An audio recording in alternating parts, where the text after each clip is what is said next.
Enfin, c'est dans cette fourchette-là. Ah, ça y est. Connexion. Bonjour à tous. Bonjour à tous. Bonjour à tous. Donc, merci d'être présent pour ce nouveau web séminaire consacré aujourd'hui à la création de newsletters percutantes. Les connexions continuent tranquillement, donc ça va se poursuivre pendant les quelques minutes où on va vous présenter la session. Et puis après, on passera la parole à Pierre-Antoine de Logitourisme, donc avec Johan. On va essayer d'animer et de répercuter notamment vos questions. Donc rapidement, quelques rappels sur l'animation numérique de territoire. Donc le web séminaire, il est présenté dans le cadre d'un partenariat entre Isère Tourisme et Un Tourisme, donc avec les deux collectifs, tous sur le web côté Isère et Instinct Numérique dans l'Ain. Donc vous voyez s'afficher vos référents, Valérie Bouillon pour l'un, et puis Johan Venturo et Angèle Marie côté Isère, avec leurs coordonnées. Donc pour tous les contacts, ce sera sur ces contacts-là. Quelques conseils rapides pour le web séminaire. Alors, idéalement, vous connectez en filaire plutôt qu'en Wi-Fi, avec un ordinateur plutôt qu'un appareil mobile. Ça peut donner un peu de délai de connexion avec les mobiles. Chrome ou Firefox en navigateur. Et puis, pour éviter les conflits ou les ralentissements, fermer les autres applications qui peuvent prendre de la bande passante, Skype, Outlook, ou autres logiciels. Voilà, je vous conseille aussi vous voyez en haut de l'écran une petite cloche, donc de la désactiver. Ça évitera qu'à chaque question posée ou à chaque vous ayez une notification et donc un son. Donc pour les participants, alors du coup vous aurez accès au son, vous nous entendrez, vous nous verrez. Vous avez accès aussi au module d'échange, donc le chat et les questions que vous avez sur la droite de votre écran. Voilà. Après, on ne vous entend pas, il n'y a pas de son pour vous, et puis on ne vous voit pas. Sur le fonctionnement et notamment sur la partie interaction, on vous proposera aussi quelques sondages au fur et à mesure de la présentation de Pierre. Je crois qu'il y a 3 sondages. Sur le chat, ça c'est plutôt pour le module de conversation, de réaction, etc. Et puis sur le module questions, plutôt essayer de poser les questions auxquelles Pierre répondra au fur et à mesure, ou que nous, en fait, on gardera pour la suite s'il y a des questions auxquelles on n'a pas pu répondre. Voilà. Johan, tu as des choses à rajouter ? Non, n'hésitez pas à bien mettre vos questions dans l'onglet questions, et en plus, si jamais la question que vous souhaitez poser a déjà été posée, n'hésitez pas à lui mettre un petit vote, comme ça on pourra voir que cette question est vraiment très demandée, et on pourra plus facilement la transmettre à Pierre pour la suite. Je te laisse présenter la démarche, tous sur le web. Tout à fait. Donc, la démarche Tous sur le web, c'est un programme d'accompagnement numérique qu'on a mis en place depuis 2015 à destination des professionnels du tourisme de l'Isère, et qui s'articule autour de 5 grands axes qui sont donc ces étapes un peu primordiales qu'on a identifiées. Les incontournables, donc à savoir vos outils de visibilité en ligne qu'il ne faut pas rater, donc Google My Business, TripAdvisor, le site web, donc avoir un bon site web. Développer ses ventes sur le web. On a déjà fait pas mal de web séminaires cette année sur le sujet avec David Blanchard notamment, donc sur la politique tarifaire et la gestion de votre distribution.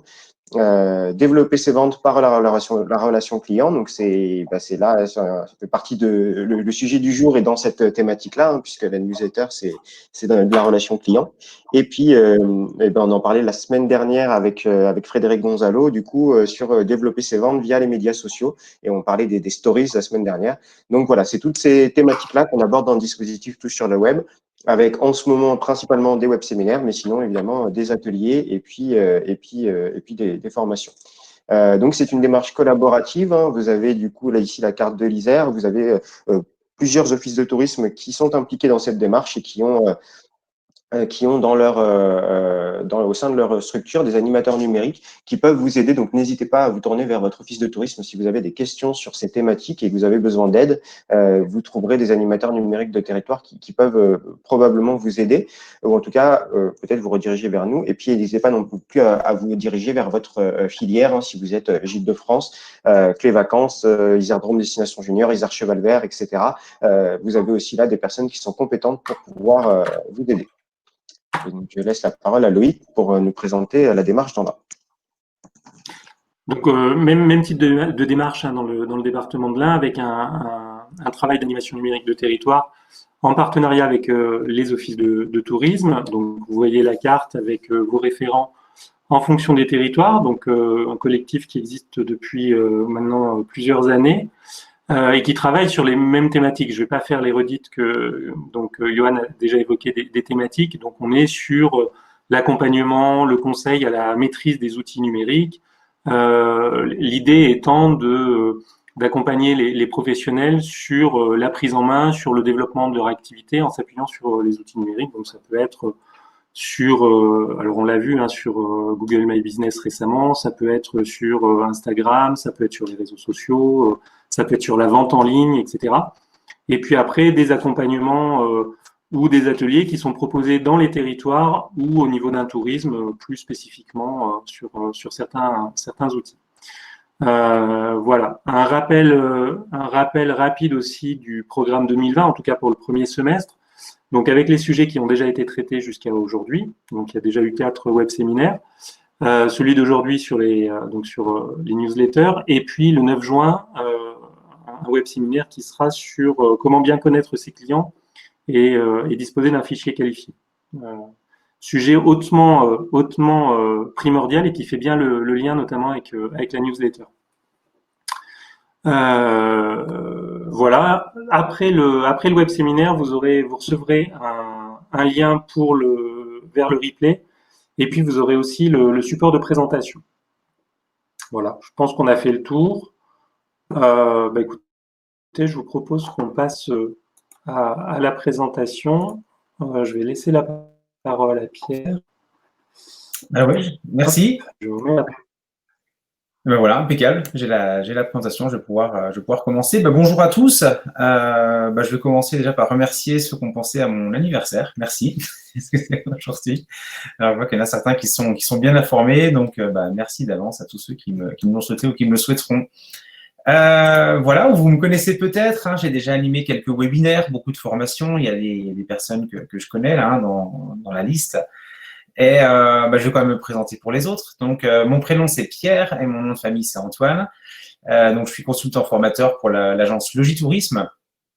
J'anime, en dehors du Covid, 60 à 70 journées de formation par an. Donc, de plus en plus à distance également.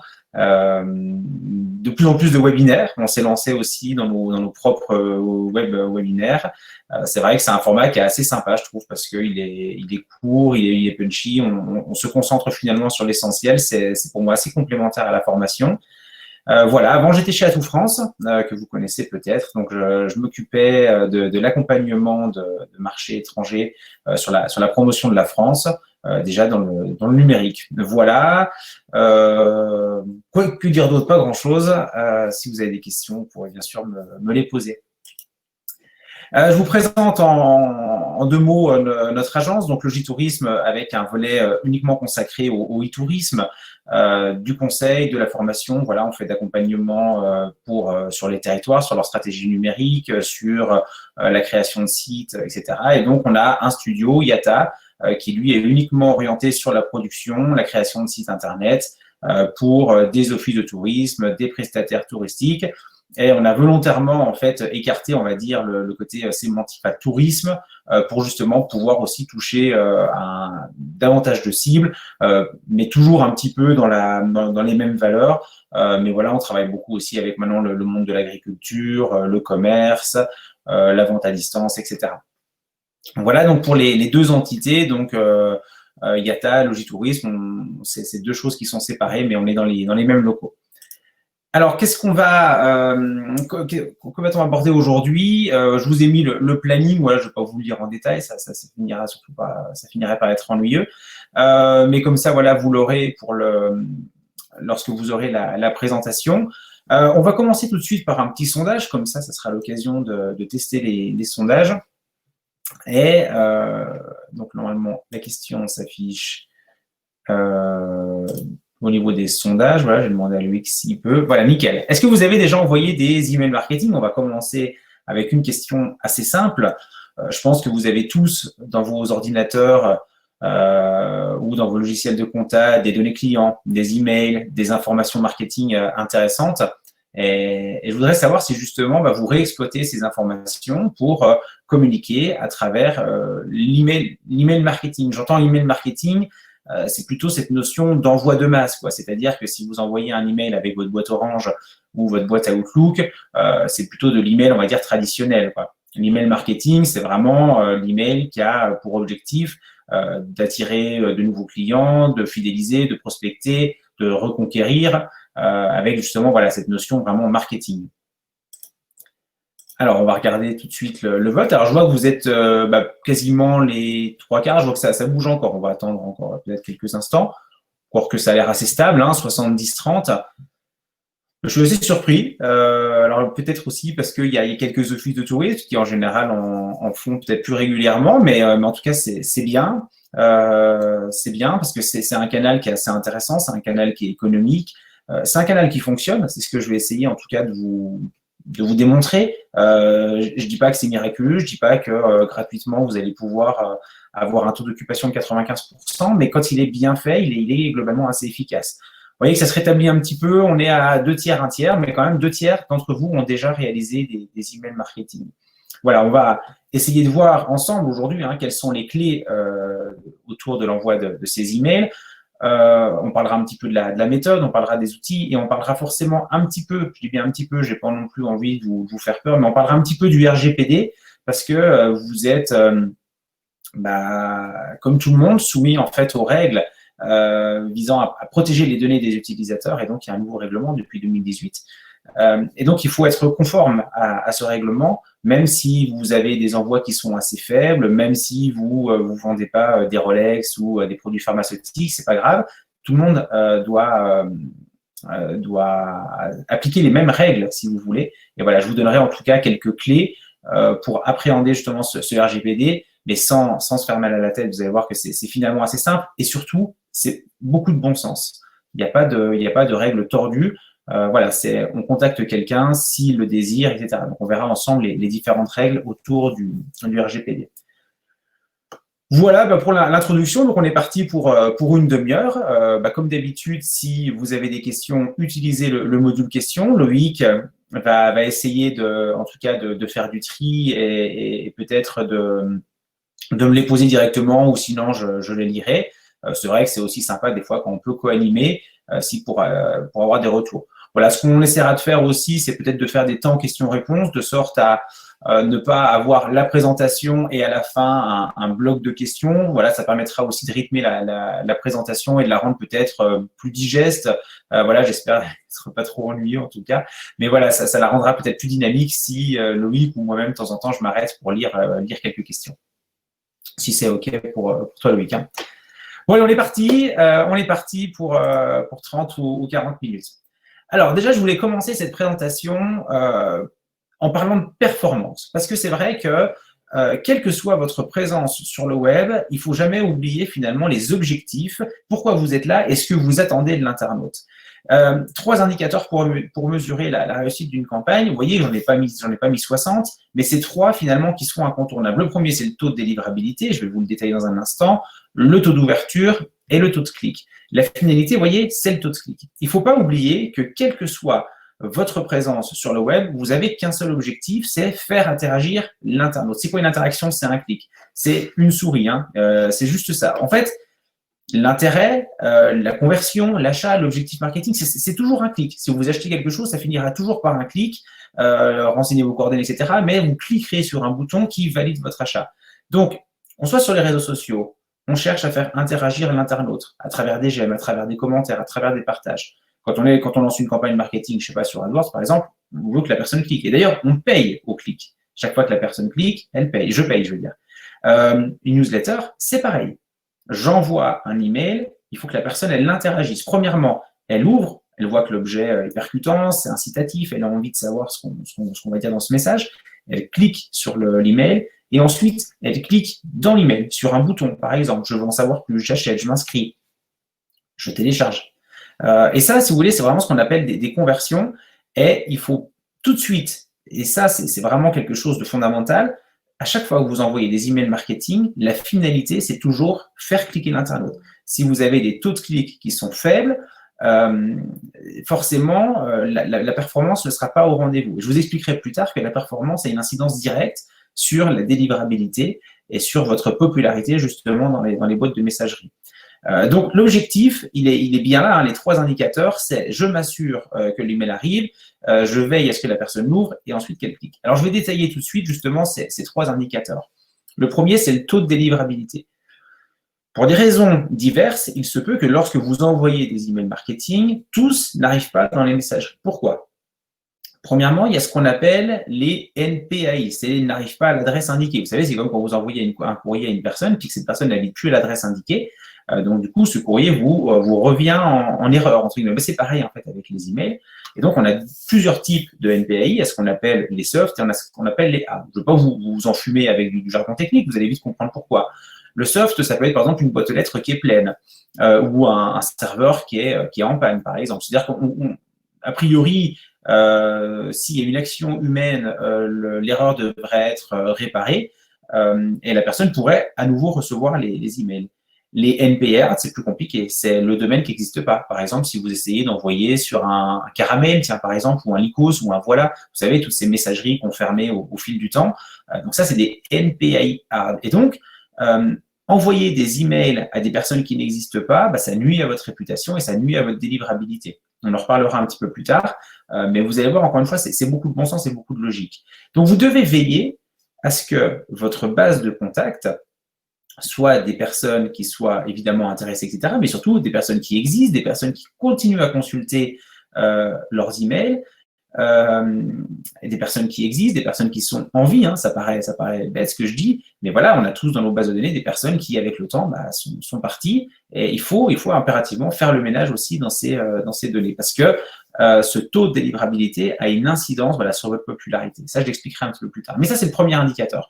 Je m'assure que les emails que j'envoie s'adressent à des personnes qui existent et qui sont intéressées par mon contenu. Ensuite, on a le taux d'ouverture. J'ai fait une erreur, excusez-moi, je corrigerai. C'est le taux d'ouverture, c'est pas le taux de délivrabilité, on vient de le voir.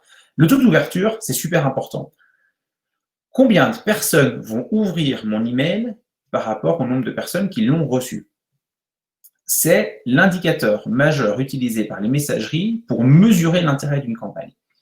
Imaginez, je me mets à faire du spam. J'envoie, par exemple, par millions des newsletters pour essayer de vendre des produits pharmaceutiques. Mes algorithmes me permettent de voir que sur plusieurs millions, j'ai peut-être moins de 1% de taux d'ouverture. En tant que messagerie, en tant qu'algorithme, je me dis que forcément, s'il y a aussi peu de personnes qui ont cliqué, c'est que le contenu n'est pas intéressant. Pire, si des personnes m'ont déclaré comme étant indésirable, voire ce sont des abonnés, en fait, ça fait dégringoler ma popularité. Et la prochaine fois que j'essaierai d'envoyer un email en essayant de vendre des produits pharmaceutiques, je vais arriver avec une casquette spammer. C'est-à-dire que Gmail, par exemple, va s'apercevoir que j'envoie des emails en masse qui n'intéressent personne. Quel est le problème pour lui? C'est désagréable au niveau de l'expérience utilisateur. C'est pas agréable de recevoir des mails qu'on n'utilise pas. Quel intérêt? C'est comme les publicités dans sa boîte aux lettres. Si on ne les lit pas, quel est l'intérêt de les recevoir? Évidemment, d'un point de vue énergétique, c'est une catastrophe parce qu'en fait, on fait tourner des serveurs. Enfin, vous savez, on en parle de plus en plus, mais l'empreinte carbone du web est monumentale. Hein, donc, à quoi ça sert d'envoyer comme ça des millions de mails? Donc, si vous voulez, les messageries vont attribuer des pénalités à tous ceux qui envoient des emails qui n'intéressent pas les lecteurs. Donc, le taux d'ouverture, c'est essentiel. Si vous envoyez des emails qui ne sont pas ouverts, vous serez dans la même catégorie de ceux qui font du spam. Et ça, il faut tout de suite le comprendre. Donc, vous devez veiller à ce que les emails que vous envoyez soient ouverts au maximum. Quel est le taux d'ouverture correct? On parle de 20%. On parle, quand on arrive à passer ce cap de 20%, on part du principe que la base de données est suffisamment qualifiée et suffisamment intéressée pour ouvrir nos contenus. Alors peut-être que ça vous paraît faible, 1 sur 5, je peux vous garantir que si vous arrivez déjà à faire ouvrir une personne sur 5, ça sera déjà pas mal. Et les meilleurs, lorsqu'on est sur de l'ultra qualifié, de l'ultra personnalisé, on peut atteindre des taux d'ouverture de 60 à 80%. Alors c'est parfois des petits segments, hein, ça peut être 20 personnes, 10 personnes, 100 personnes, 200, à plusieurs millions, peu importe. Mais lorsque c'est personnalisé et dans un contexte bien précis pour l'utilisateur, on a de bien meilleurs résultats. Donc, ce taux d'ouverture, j'y passe un peu de temps parce que c'est essentiel. N'oubliez jamais cet objectif. Premier objectif, le mail doit arriver dans la boîte aux lettres. Deuxième objectif, la personne, elle doit l'ouvrir, ce mail. Et enfin, le troisième objectif, c'est le taux de clic. Le taux de clic, alors là, c'est vraiment ce qui peut vous arriver de mieux, mais la personne, elle l'a reçu parce que son adresse existe. Ensuite, la personne, elle l'a ouvert parce qu'elle semblait être intéressée. Et alors, en plus, elle a cliqué. Et donc là, si vous voulez, c'est un critère d'intérêt supplémentaire. C'est-à-dire que la personne qui clique, forcément, on part du principe, si elle a cliqué, c'est qu'elle est intéressée. Et si elle est intéressée, ça veut dire que vous avez poussé du contenu intéressant. Donc, ça veut dire que les algorithmes vont aussi analyser les ratios qui existent entre le nombre d'ouvertures et le nombre de clics qu'il y a derrière. La pire des erreurs à faire, ça peut être d'envoyer un email avec du contenu informatif sans incitation au clic. Bah oui, parce que qu'est-ce qui va se passer? L'algorithme va voir que vous avez envoyé un mail, parfait, va voir que la personne a ouvert le mail, parfait, mais ensuite, il ne se passe plus rien. Elle va partir du principe, l'algorithme, encore une fois, que 100% des lecteurs n'ont pas cliqué, donc n'ont pas été réellement intéressés par le contenu. Vous savez, c'est la même chose comme sur une publication Facebook. Vous publiez quelque chose. Si c'est une information descendante et finalement qui n'appelle pas l'internaute à interagir, et qu'on n'arrive pas à avoir de j'aime, de commentaires, de partages, etc., au bout d'une heure, elle disparaît du fil. Parce qu'en fait, l'algorithme de Facebook part du principe que si personne ne clique, bah, c'est que ça n'intéresse personne. Et si vous observez un peu les réseaux sociaux, vous allez voir que les grandes marques, etc., en fait, nous donnent toujours la moitié de l'information pour nous inciter à cliquer. Ce joueur, je sais pas, va être transféré de Paris cet été. On ne sait pas qui est le joueur et on n'a pas le choix. Il faut cliquer sur le lien pour voir qui est ce joueur. Et ce clic, bah, évidemment, il nous permet d'acquérir finalement de l'intérêt et de montrer à Facebook que la personne elle est intéressée par notre contenu. C'est exactement la même chose pour l'emailing. Plus les personnes cliqueront dans vos emails, plus le taux d'intérêt va monter, plus vous allez délivrer et vous n'aurez pas de difficulté en tout cas pour être affiché au niveau des messageries. Donc voilà, ça je voulais commencer par cette introduction avec ces 3 indicateurs, et ça, il ne faut pas perdre l'objectif. Voilà, j'ai une base de données qualifiée avec des personnes qui existent, des personnes qui sont intéressées. Ensuite, j'envoie des emails, je fais tout pour que les personnes, elles ouvrent mes emails, quitte à être un petit peu, encore une fois, informatif, mais surtout incitatif dans mon objet. Et enfin, je veille à avoir ce qu'on appelle des boutons, hein, mais des call to action pour justement inviter mon internaute à interagir, et à basculer sur mon site web. Ça, c'est super important aussi. Parce que finalement, la newsletter, l'emailing, enfin, toutes les catégories d'emails ont pour objectif aussi de générer de l'audience sur le site Internet, parce qu'en général, l'action finale, l'achat, la conversion, le téléchargement, l'inscription, etc., ça se finit toujours finalement sur le site web de l'expéditeur. Voilà, alors je vais lancer là aussi un nouveau petit sondage. Juste avant le sondage, Pierre. Oui. Deux petites questions en fait à la fois sur la mesure du taux d'ouverture. Donc ça, c'est une question qui est revenue. Et puis, vous avez évoqué en fait les performances par rapport à l'ouverture. Est-ce qu'il y a aussi une mesure de performance pour le taux de clic? Est-ce qu'un pourcentage de taux de clic peut indiquer qu'on est performant ou pas? Oui. Alors, le taux d'ouverture, déjà, premièrement, c'est sur le nombre d'emails distribués, reçus, si vous préférez, et non pas le nombre d'emails envoyés. Imaginez, vous avez 100 personnes. Vous avez un taux de délivrabilité de 90 personnes. Le taux d'ouverture, il va être calculé sur les 90, pas sur les 100 personnes. Donc ça, c'est important à comprendre. Donc si sur 90 personnes, j'en ai 45 qui ouvrent, j'ai un taux d'ouverture de 50% et pas de 45%. Parce que le taux d'ouverture se calcule sur le nombre d'emails abouti, hein, dans le jargon reçu, si vous préférez. Mais donc voilà, ça c'est la première règle à connaître. Ensuite, en termes de ratio, un bon taux de clic, 5%. 5-6%, parce que le nombre de personnes, le taux de clic, je peux vous l'expliquer également. Peut-être que je me demande si je ne rajouterai pas la formule. Je la rajouterai dans le PowerPoint, comme ça, vous l'aurez. Mais c'est le nombre de personnes qui ont cliqué sur le nombre de personnes qui ont ouvert le mail, pas qui l'ont reçu, qui ont ouvert. Bah oui, parce que ça ne sert à rien d'aller mesurer le taux de clic sur le taux de réception. Si vous voulez, c'est vraiment un principe en cascade, quoi. On essaie à chaque fois de savoir combien il en reste. Encore une fois, c'est comme le tunnel de conversion lorsque vous achetez des t-shirts en ligne. Vous cherchez à connaître le taux d'abandon au moment où la personne elle a mis ses coordonnées, au moment où elle a vu qu'il y avait des frais de port, etc., etc. Bah là, c'est pareil. En fait, à chaque fois, on essaye de voir là où ça coince, pour peut-être justement améliorer ces techniques marketing. Je ne sais pas si admettons que vous avez un taux d'ouverture de 30%, super, c'est top, et qu'à la fin, vous avez un taux de clic de 1%, bah forcément, il y a un problème au niveau de la rédaction, il y a peut-être un problème au niveau de l'affichage en mobilité, vous dites n'importe quoi, peut-être que votre lien ne marchait pas, vous voyez, mais on essaye de comprendre, en analysant la performance, justement, on essaie de comprendre pourquoi ça n'a pas fonctionné. Et en fait, à chaque fois, on analyse les différentes étapes, qu'on appelle finalement le tunnel de conversion, du moment où j'envoie le mail jusqu'au moment où en fait on peut éventuellement réaliser un achat ou une conversion quelconque comme une inscription. Voilà. Je crois que j'ai répondu aux deux questions, il me semble. Je crois. Ouais, le taux d'ouverture. Et juste par rapport à la question du taux d'ouverture, a priori, on le verra à la fin de la présentation sur les solutions qui existent, mais sur les envois en nombre. A priori, c'est des taux qui font partie des stats proposés par certains des outils.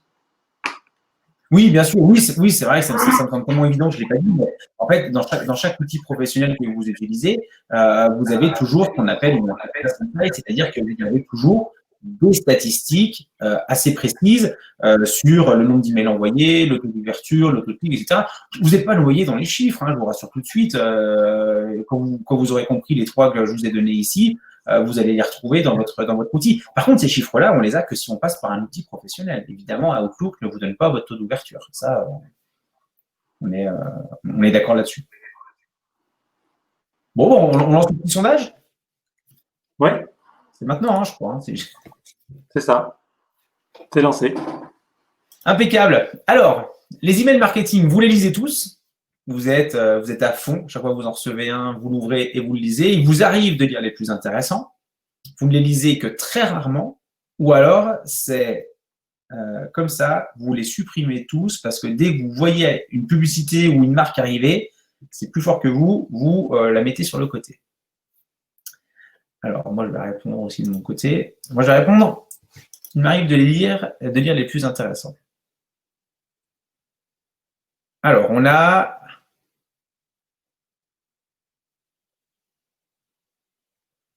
61-37. J'attends encore une seconde, si vous êtes d'accord. Je crois que ça se stabilise. Bon, je peux déjà commencer à débriefer. Personne ne les lit tous. C'est une certitude. On a tous un vrai problème. Mais vous savez quoi? J'ai presque envie, j'aurais pu rajouter les emails marketing, mais les emails au sens large. Je crois que tout le monde ne reçoit pas peut-être beaucoup d'emails, mais quand on travaille en entreprise, les stats varient hein, selon les études, mais c'est parfois plus de 150 emails par jour. Je crois qu'on fait tous un peu une overdose de l'email. Et vous voyez, les entreprises s'organisent différemment. Aujourd'hui, on parle de réseau social d'entreprise. En fait, on essaye de réduire ce volume d'emails parce qu'en fait, l'email prend énormément de temps en matière de traitement, en matière de lecture, en matière d'appréciation. Et en fait, tout le monde nous écrit. Les marques, les collègues, la famille, il y a des notifications de tous les sites sur lesquels on s'est inscrit. Donc, c'est vrai qu'en fait, il y a vraiment une overdose de l'email. Et là-dessus, personne ne pourra dire le contraire. Personne ne lit tous les emails. Et déjà, le premier constat, il est simple, c'est qu'on fait tous des erreurs. Si on envoie des emails qui ne sont pas lus, il y a forcément un problème quelque part. Est-ce que c'est normal que Facebook nous envoie 10, 15, 20 notifications par jour alors qu'on ne les lit jamais, ces notifications? Alors, lui dirait, bah oui, mais t'as qu'à les enlever si tu ne veux pas les notifications. Mais il y a quand même quelque chose de pas logique. Encore une fois, on consomme de l'énergie, on consomme de la ressource pour des emails qu'on ne lit pas. Donc, tout le monde contribue finalement à cette infobésité, comme on a souvent tendance à l'appeler. Bon, il vous arrive de lire les plus intéressants, c'est clairement la majorité, évidemment. il y a des emails intéressants, il y a des emails qui sont incontournables. Mais aussi bien peut-être celui des impôts, celui de votre collègue, etc., mais même y compris des marques. Ça peut être intéressant de temps en temps de voir que, je sais pas, moi j'ai des enfants, OKD fait une super démarque ou m'offre un bon pour mon anniversaire. Ça ne me pose pas de problème. Franchement, si au contraire, il tombe au bon moment et que j'avais justement besoin d'aller acheter des habits, ça marchera et je l'ouvrirai. Mais c'est vrai que de toute façon, les deux réponses, elles sont assez proches. Hein. Il vous arrive de lire les plus intéressants et les lire que très rarement. On est d'accord qu'on va rarement lire plus de 4 à 6 mails marketing par jour. Et encore, quand je dis lire, c'est vraiment balayer du regard. Hein. C'est quelque chose qui se fait très rapidement. Mais voilà, un autre conseil que je voulais faire avec vous, c'est que il faut aussi accepter que les taux d'ouverture sont assez faibles puisque on peut pas s'intéresser à tout. On a trop d'informations d'un coup. Donc l'internaute ne s'intéressera finalement qu'au contenu à très forte valeur ajoutée qui correspond à une demande bien timée, etc. Et ça, il faut aussi l'accepter. C'est-à-dire que vous, en tant qu'expéditeur d'email, il faudra aussi vous mettre un petit peu dans le rang et se dire est-ce que c'est le bon moment, est-ce que c'est le bon sujet, est-ce que la personne elle est intéressée, parce que sinon vous finirez comme les autres au milieu des emails qui sont pas ouverts. Bon, on a quand même 3% qui les suppriment sans exception. On peut pas forcer les gens à ouvrir les emails, mais par contre, si l'information qu'on véhicule à travers ces emails est à forte valeur ajoutée, je peux vous garantir que ces emails seront ouverts. Allez, je continue, et puis donc on parle tout de suite des règles. Donc, les règles à respecter, on les a déjà tous évoquées. Une base de données ciblées. Ça, c'est super important. Je vais vous donner un exemple que je cite souvent, si certains ont déjà fait des formations emailing avec moi, mais je suis allé pendant des années aux Deux Alpes pour un festival pour enfants. On y allait toujours au mois d'avril, on ne skiait pas. On y allait juste, en fait, pour être à la montagne, profiter des rayons de soleil du printemps, etc. J'ai reçu pendant des années et des années des emails marketing des Deux Alpes autour du ski, des forfaits, de la saison, etc. Mais jamais autour de ce festival. Alors que pourtant, ils auraient dû justement me mettre une casquette. Il vient avec ses enfants, il aime les activités en station. Il y avait autre chose à faire, si vous voulez, en m'adressant des emails que de me harceler, encore une fois, avec peut-être des promos sur les forfaits. Mais c'était ski. Alors que je skie ailleurs, mais je ne skie pas aux Deux Alpes. Et ça, c'est vraiment une erreur pour moi de segmentation, puisque dans le fichier client, j'aurais dû avoir cette étiquette et on aurait dû, quelques mois avant le festival, me dire, bah tiens, Pierre, est-ce que tu reviens cette année au festival? Comment vont tes enfants? Tu sais que cette année, il y a une activité qui pourrait intéresser ton plus grand, etc., etc. Ça, c'est de l'emailing marketing. Ça, c'est de l'emailing intéressant. Mais de me proposer du ski, alors je ne skie pas, je ne vois pas l'intérêt. Et ça, c'est super important parce que on fait tous cette erreur. C'est-à-dire qu'en fait, on fait de l'envoi généralisé, de l'emailing de masse. Voilà, on met le plus d'adresses mail possible dans un fichier, et puis on se dit, ouais, sur le lot, il y en a bien qui vont venir skier, non? Ah oui, mais le problème, c'est qu'il y en a peut-être qui vont venir skier, mais il y en a combien qui vont se désabonner, qui vont vous signaler comme étant indésirables, qui vont même nuire à votre image de marque? À la fin, j'en avais un peu marre des emails des Deux Alpes, quoi. Alors, on les subit bien parce qu'on les supprime, on les lit pas. Finalement, ils sont noyés dans la masse. Mais c'est quand même dommage. C'est quand même dommage de ternir son image parce qu'on n'a pas pris le temps de qualifier correctement sa base de données. Donc la segmentation, c'est essentiel et ça, de toute façon, je vais vous saouler avec ça parce que c'est pour moi la clé de la réussite. L'envoi régulier, c'est aussi important. Régulier, ça ne veut pas dire toutes les semaines. Régulier, ça signifie que quand on a démarré une stratégie de reconquête, de fidélisation, de relation client avec l'email, c'est pas une fois par an pour souhaiter les vœux, quoi. C'est ce qu'on fait tous comme erreur. On se dit, faudrait quand même que je les contacte un coup. Alors du coup, on attend un marronnier, comme on dit dans le marketing. Donc ça va être, on souhaite la bonne fête à toutes les mamans, ou alors on souhaite une bonne année, quoi. Non, il faut être plus malin que ça, il faut être un peu opportuniste, il faut être un petit peu, faut se challenger et se dire, allez, qu'est-ce que je peux faire pour contacter de manière assez régulière mes visiteurs. Mais ça peut être 2 à 3 fois par an. La régularité, elle n'est pas dans l'intensité, elle est dans la régularité, tout simplement. C'est-à-dire que une fois que je démarre une stratégie, j'essaye régulièrement de pousser du contenu. Le contenu doit avoir une forte valeur ajoutée, ça c'est essentiel.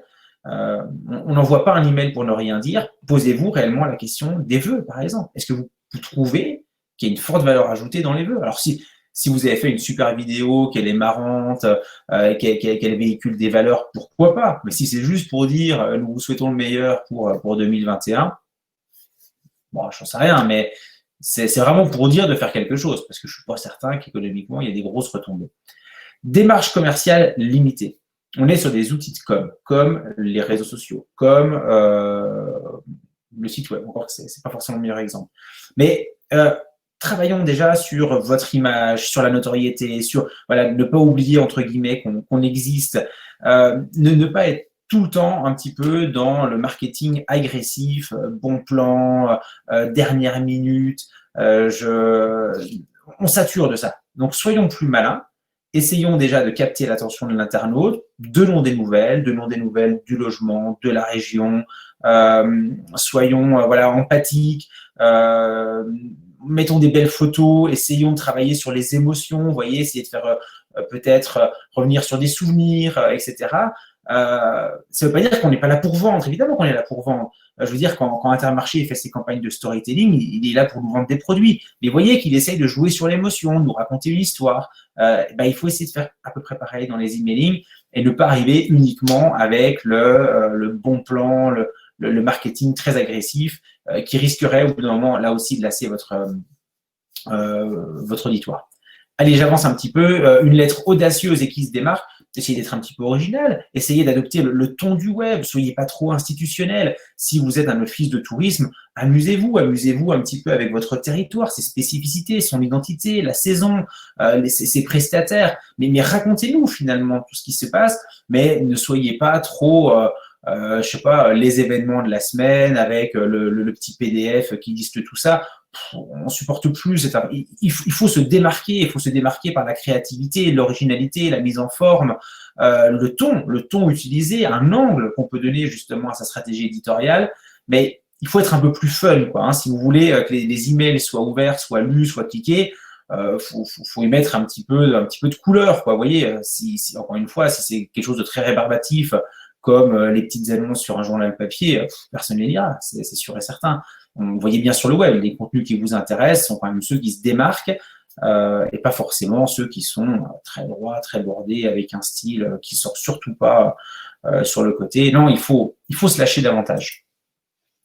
Bon, là, je vous ai mis pas mal de textes et pour avoir comme ça une traçabilité, je vais lire rapidement, mais la réussite de l'ouverture, c'est l'expéditeur et le choix de l'objet.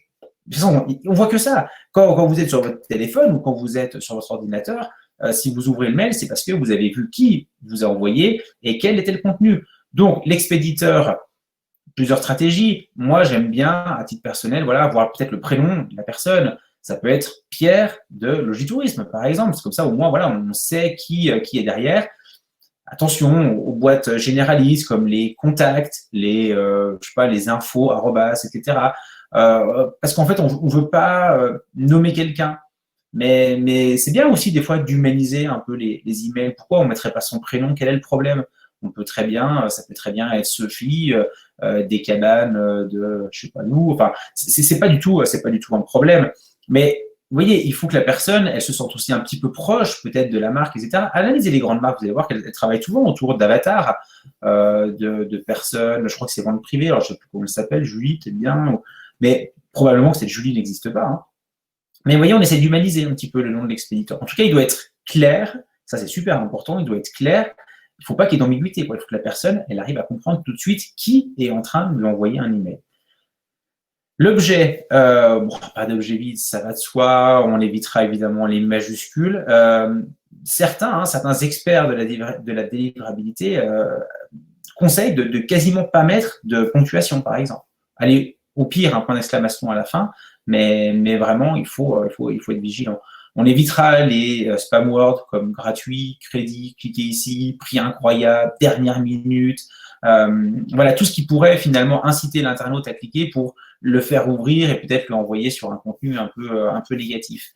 Alors vous allez dire, oui, mais bon, si on a besoin de dire dernière minute, c'est toute la difficulté. On peut en mettre un peu, mais il faut faire attention. C'est très difficile à expliquer. D'ailleurs, il n'y a pas vraiment de règles, mais simplement comprendre que derrière les messageries, c'est que des robots, c'est que des algorithmes, et en fait, on leur donne des règles, et ces règles ne sont pas forcément toujours les plus pertinentes, mais voilà, il faut bien en donner pour arriver à faire la distinction entre ce qui est du spam et ce qui n'est pas du spam. Voilà, l'objet, on pourrait presque faire 1 heure dessus, hein, tellement il a du sens, tellement il est important. Prenez le temps de trouver le bon objet, celui qui est informatif, qui est incitatif, qui est punchy, qui permet peut-être de faire la différence. C'est vraiment essentiel. Je vous ai mis quelques exemples que j'ai récupérés directement dans ma boîte de réception, avec peut-être trois facteurs différenciants, on va dire. Les emojis. Alors, on aime ou on l'aime pas, mais par contre, on les voit, c'est sûr. Si je prends Deliveroo là, qui fait moins 20% sur les restos préférés avec un burger, des frites et une pizza, forcément que ces 3 petits emojis nous permettent de se différencier. Bon, j'aime bien. Je trouve ça plutôt sympa, c'est visuel, ça donne de la couleur. Voilà, maintenant, faut faire attention, puis il faut surtout trouver les bons, quoi, qui reflètent votre identité, qui racontent quelque chose et qui mettent peut-être en avant certains mots de votre email. La personnalisation, c'est quelque chose qui existe depuis des années, j'ai presque envie de dire depuis le début de l'email. Vous savez, c'est Pierre, c'est parti pour la foire au champagne. Ça marche assez bien. Alors vous allez me dire, ouais, mais bon, c'est très bien que c'est comme le pub du postage, c'est quelque chose d'automatique. Ouais, mais c'est pas grave, ça personnalise un peu. C'est une manière aussi de se démarquer. Le timing, encore une fois, nous envoyer un email au moment où il se passe quelque chose dans notre vie. Vous voyez, Oxybul, là-dessus, c'est les rois, quoi.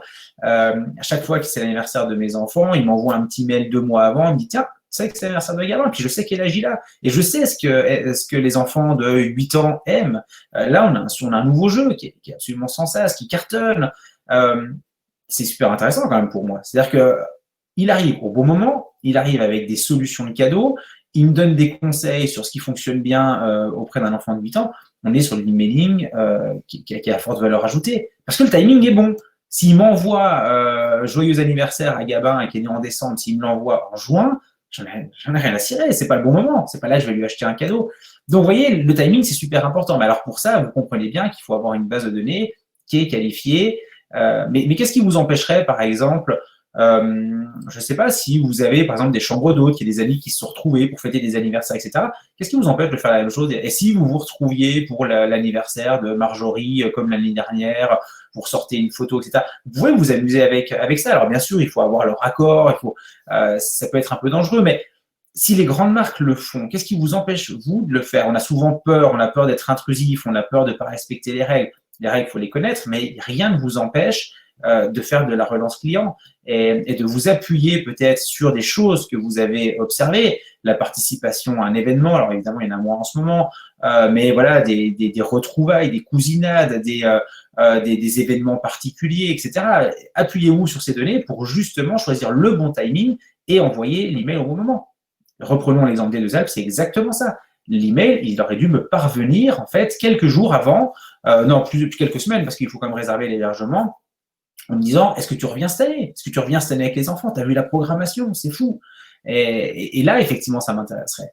Le questionnement, ça marche assez bien. Voilà, comment passer de 0 à plus de 17 prospects chaque mois? Pourquoi pas? C'est une autre technique, mais la question, comme sur l'aspect éditorial, hein, quand on le voit sur la rédaction web, mais la question, effectivement, elle suscite l'intérêt. C'est ah bah oui, tiens, je me pose la même question. Comment acquérir plus de prospects? Bah oui, ça m'intéresse, donc je vais aller ouvrir le contenu. Et donc voilà, amusez-vous peut-être aussi, envie de passer des vacances au bord de l'eau, coincé, votre avion est annulé. Je sais pas, vous voyez, on peut essayer en tout cas de jouer sur le questionnement. Voilà, j'avance un peu. Le contenu éditorial. On n'en a pas parlé. On a parlé pour l'instant, encore une fois, vous savez, des objectifs, de l'objet. Le contenu éditorial, je ne veux pas y passer la matinée parce qu'en fait, on passe beaucoup de temps à rédiger, à trouver la bonne photo, trouver le bon texte, etc. Mais souvenez-vous, on va passer que quelques secondes à déchiffrer comme ça le contenu et ensuite, l'objectif, c'est de faire cliquer l'internaute. Partez du principe que vous avez 10-15 secondes pour convaincre l'internaute que vous avez une information intéressante et il faut le faire basculer sur votre site internet. Alors, si vous vous lancez dans des grands textes difficiles à lire, voilà, plus de 3-4 phrases à chaque fois, des grands paragraphes, ben alors là, je peux vous assurer que personne ne va les lire. Même si l'information a la forte valeur ajoutée, on ne les lit pas, les emails. Ça, oui, il faut aussi l'admettre. Alors, bien sûr que l'email d'entreprise, etc., on le lit parce qu'on en a besoin. Mais l'email marketing, mais posez-vous la question, est-ce que vous lisez mot à mot, vous lisez l'intégralité des paragraphes? Non. On lit, on scanne et ensuite, on prend des décisions. Donc là, vous voyez, je vous ai montré un exemple de, évidemment, un des leaders, j'ai perdu son nom, BDM, c'est pas grave, ça me reviendra, j'avance. Mais vous voyez, un titre, un sous-titre, une image, et voilà, on sait de quoi on parle, il y a un bloc, et puis ensuite, on aurait pu leur rajouter éventuellement des boutons type call to action. Vous voyez, Capfun, les campings, une belle image qui tout de suite permet de créer l'identité. Vous voyez, la couleur, le dynamisme, la mise au vert, les enfants, évidemment, le sourire, les ballons. Vous voyez, on véhicule comme ça plein de valeurs sur notre en-tête. Et puis ensuite, ça y est, on lâche l'information marketing, une destination, une photo, des reviews, un call to action pour dire, voilà, cliquez ici et venez réserver. Venez réserver votre Capfun. Ça, c'est des contenus qui vont assez bien parce que vous voyez, en quelques regards, finalement, en balayant de regard, on a cette tentation, effectivement, d'en savoir plus. C'est pas la peine de vous étendre et d'être trop dans le détail parce que vous risquez, à un moment donné, voilà, de perdre votre internaute et de perdre en lisibilité. Voilà, je fais juste encore 2 petits slides et ensuite, je pense qu'il y a des questions dont je prendrai 5 minutes pour répondre aux questions. Le contenu éditorial, je vous ai mis là aussi les mêmes règles que pour la rédaction pour le web, parce qu'un emailing, c'est ni plus ni moins qu'une page web. Donc, le contenu, il doit être pratique, on apporte des informations utiles, il doit être divertissant, c'est ce que je disais tout à l'heure, on essaye d'être un peu fun, de mettre de la couleur, inspiré, vous voyez, comme l'image de Capfun, déclencher une émotion, choisissez des bons visuels. On sait que le visuel, des fois, il porte à lui seul le message, donc réfléchissez finalement à la meilleure photo qui pourrait justement inciter l'internaute à cliquer. Et crédible, c'est important aussi parce que l'email marketing, on reçoit tous plus ou moins des emails de plus ou moins bonne qualité, donc c'est aussi important. Donc, vous voyez, ces 4 axes-là sont super importants. Posez-vous la question, est-ce qu'il est pratique, est-ce qu'il est inspirant, est-ce qu'il est divertissant, est-ce qu'il est crédible, mon email? Voilà, je vous montre un dernier exemple et je réponds aux questions. Vous voyez, là, c'est un client pour qui on travaille, donc les vergers de Célière, un visuel, et donc, en fait, c'est sur la cueillette des fraises. Des taux d'ouverture de 70 à 80%, parce que les personnes sont en attente, et en fait, quelque part, l'email, c'est le feu vert pour dire, ça y est, vous pouvez vous inscrire, vous pouvez venir cueillir les fraises, et voilà, ça sera le mercredi, ce sera le samedi. Donc, vous voyez que quand le timing est bon, quand le contenu est bon, et pourtant, on ne dit pas grand-chose, on ne dit pas grand-chose sur Sweet Emailing. Ce n'est pas la peine de mettre des tartines et des tartines. Il faut le bon message au bon moment, un bouton qui nous invite à cliquer, les informations pratiques pour en savoir plus. Vous voyez que là, par exemple, ça serait une véritable erreur de tout dire. Ne donnons pas le prix, donnons pas les jours d'ouverture, pas tout de suite. Ou alors, si on donne que les jours d'ouverture, mais il faut en dire un tout petit peu pour se rendre intéressant, mais ne pas tout dire pour obliger l'internaute en fait à basculer sur notre site et du coup quelque part manifester un intérêt majeur pour ce qu'on propose. Voilà, je vais faire une petite pause, ça va me permettre de souffler un coup et je vais essayer de répondre à vos questions. Oui, sur les questions, du coup, j'en ai relevé quelques-unes. Alors, une qui revient un peu au tout début sur la question des taux de clic, en fait, et la question qui est posée par Thomas, c'est comment l'opérateur, en fait, peut me pénaliser quand j'ai un mauvais taux de clic. Sur la délivrabilité. Et ça, alors je sais que beaucoup de personnes ont du mal à l'entendre, mais tous ceux qui ont fait de l'emailing ont connu à un moment donné de gros soucis de délivrabilité. C'est-à-dire que vous envoyez des emails, les gens ne les reçoivent pas. Alors parfois, c'est lié à des domaines. Orange, par exemple, Orange et Wanadoo, qui moi, je me suis arraché les cheveux. Où je ne comprenais pas pourquoi Orange et Wanadoo ne délivraient pas mes emails. Et c'est super compliqué après à faire évoluer ça parce qu'une fois que vous avez cette casquette en fait de spammeur, mais elle vous colle à la peau. Et vraiment, avant d'en arriver là, il faut absolument être très très vigilant. Alors parfois c'est lié au domaine, parfois c'est lié à la réputation. Enfin, en fait, il y a tellement de règles autour des algorithmes des messageries voilà, il faut être assez vigilant. D'autre part, le taux de clic, rappelez-vous qu'il est lié à un nom de domaine. Donc, Google, tous les services sont interconnectés. Donc, par exemple, quand vous utilisez Gmail, si vous avez des forts taux de clic dans les emails, Google Analytics va se rendre compte, par exemple, que vous avez beaucoup d'entrées depuis les emails. Pour ceux qui ont fait les webinaires sur le référencement, etc., vous vous souvenez que plus vous allez acquérir de liens entrants vers votre site, plus votre référencement va augmenter. Des liens issus des réseaux sociaux, issus des sites web, mais évidemment aussi des emails. Donc, ça veut dire que faire cliquer l'internaute dans vos emails, c'est faire progresser votre référencement. Donc, voilà pourquoi, en tout cas, les deux raisons majeures qui vous poussent à inciter l'internaute au clic. C'est vrai que c'était une bonne question et j'aurais dû insister davantage. Du coup, pour faire le corollaire, il y a une question d'Ingrid. Alors, du coup, pour rester dans le même thème, c'est comment savoir qu'on est considéré comme spammer? Impossible. Impossible parce que les règles ne sont pas les mêmes. C'est-à-dire que vous pouvez très bien être considéré comme spammer chez Orange et comme parfaitement, je ne sais pas quel qualificatif donner, mais vous voyez ce que je veux dire. Donc non, c'est impossible. Et là aussi, j'ai passé des heures à un moment donné quand on a eu un de nos clients qui était blacklisté chez Orange, des heures et des heures à essayer de comprendre. Pour blacklister, c'est en gros, c'est voilà, terminé, la personne ne veut plus envoyer d'email. Mais non, j'ai cherché, j'ai même écrit à Orange pour essayer de comprendre quelle était la règle, quel était le blocage. Mais non, il n'y a pas de règle. Et eux-mêmes, si vous voulez, sont parfois incapables de vous donner des réponses parce que tout est automatisé, tout est. Il suffirait de faire une erreur et de se pénaliser pour des mois et des mois. Et à l'inverse, il y a, et ça c'est quelque chose que j'ai du mal à comprendre, il y a des personnes avec des domaines qui vont faire du spam et qui vont réussir à être délivrés. Mais voilà, c'est impossible. Il n'y a pas de logiciel qui vous fait un état des lieux précis en disant bah, ici ça se passe bien, puis ici c'est plus compliqué, quoi. Et puis deux autres questions thématiques. Donc une question de Véronique qui est sur en fait la différenciation de l'objet en fonction de la cible. C'est-à-dire que tout à l'heure on évoquait les emojis, etc.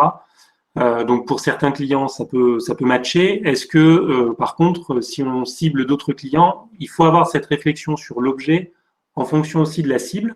Ça c'est une première question. Et puis il y a des questions qui sont venues sur la notion de fréquence en fait sur est-ce qu'il y a une bonne fréquence? Comment j'intègre ça dans une stratégie pour une activité saisonnière, etc. Voilà. Ouais. Alors, sur la question des cibles, c'est effectivement une bonne question. Vous l'aurez tous remarqué, mais vous avez plus tendance à ouvrir un email qui vous est directement adressé, qui, encore une fois, rappelez-vous l'anniversaire de gamin, mais c'est exactement ça, qui correspond en fait à un instant T où en fait, d'un point de vue marketing, il se passe quelque chose, où il pourrait se passer quelque chose. Donc évidemment, et ensuite la question, bah ouais, est-ce que je joue avec les emojis, avec la personnalisation, etc. Ouais, en fait, il faut pas avoir peur de multiplier les emails. Vous êtes, et je le sais, parce que voilà, en animant des formations, je discute aussi avec des prestataires touristiques ou des offices, vous êtes dans un schéma finalement de cible unique. C'est-à-dire qu'en fait, vous dites, j'envoie ma newsletter. Non, on n'envoie pas sa newsletter, en fait. On envoie un emailing à une cible donnée. Et si j'ai besoin d'envoyer 6 emailings alors que j'ai que 50 personnes dans ma base de données, c'est pas un souci. Si j'ai des personnes très différentes, j'ai pas le choix. Il faudra que je scinde que c'est comme une clémentine, si vous voulez, on va prendre que quelques quartiers parce qu'ils sont tous différents et que le message marketing ne peut pas être commun. Et là, ouais, c'est vrai que c'est quelque chose de très important. Vous devez impérativement avoir une stratégie d'emailing personnalisée en fonction de vos cibles. Vous pouvez pas envoyer le même email à votre clientèle hiver, été, d'affaires, famille, cousinat et compagnie. Donc oui, il y avait la question de la régularité. Ah, la question Est-ce qu'il y a une bonne régularité? Alors, si tant est qu'on puisse y répondre. La question de la régularité, encore une fois, elle s'adapte encore une fois à votre contexte. On est d'accord quand même que on va quand même rarement plus de 2 fois dans la même année au même endroit, quoi. Alors il peut y avoir une forme de récurrence, je sais pas, une fois par an. Je crois qu'il faut faire attention. Maintenant, si c'est un office de tourisme, enfin, voilà, donc si c'est un prestataire touristique, moi je pense que quelques fois par an, c'est largement suffisant, en essayant voilà, de cibler peut-être des moments clés. On peut travailler sur la rationalisation, par exemple. Il y a des personnes, j'ai n'importe quoi, qui viennent chasser à l'automne, peut-être qu'ils pourraient revenir, n'importe quoi, pêcher au printemps.